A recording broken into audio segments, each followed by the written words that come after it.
How can I induce lactation? Many people are unaware that it is actually relatively easy to induce lactation, even if you are not pregnant. People induce lactation for a number of reasons, including to breastfeed adopted infants, to breastfeed children born extremely prematurely, and simply if the body's natural lactation doesn't kick in. There are a few different ways to induce lactation, some of which use traditional methods which have been used for thousands of years, and others of which use modern techniques such as hormonal therapy to induce lactation.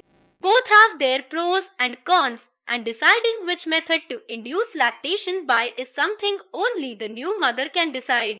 For thousands of years, women have induced lactation in order to feed adopted children or the children of other mothers who for whatever reason could not feed their own children. The term wet nurse is often used to describe a woman who looks after another woman's child and also breastfeeds them. Although often a wet nurse was a woman who had recently given birth herself and so was already lactating. Some wet nurses would induce lactation to breastfeed a child. During a pregnancy, a woman's body undergoes many hormonal changes. A number of these hormones, most notably progesterone, estrogen, and prolactin, all increase fairly drastically.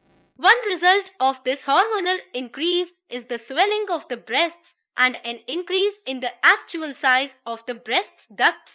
After giving birth, both the estrogen and progesterone hormones begin to decrease, while the prolactin continues to increase.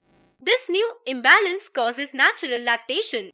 The generation of prolactin can be stimulated without pregnancy, however, simply by stimulating the nipples regularly.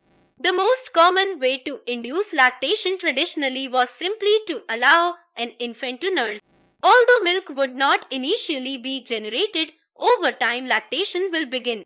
Since infants can become very frustrated if they are continually trying to feed and there is no milk, many people begin to induce lactation using a breast pump initially. After the generation of milk has begun, then they will switch over to the infant. The drug domperidone is also sometimes used as a chemical method to induce lactation. Domperidone stops dopamine from being produced as readily, and dopamine in turn prevents the production of prolactin. So taking domperidone increases the amount of prolactin produced, which in turn can induce lactation.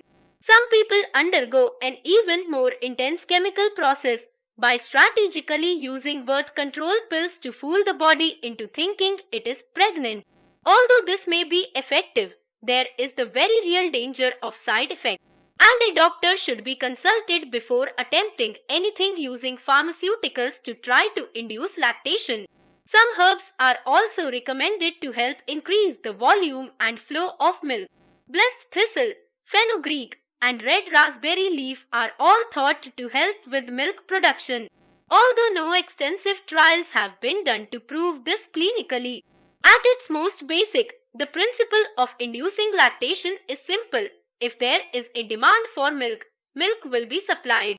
In fact, there are even cases of some men lactating after taking drugs that increase the levels of prolactin in the body. And there is some evidence that extended nipple stimulation in men may cause very minor lactation.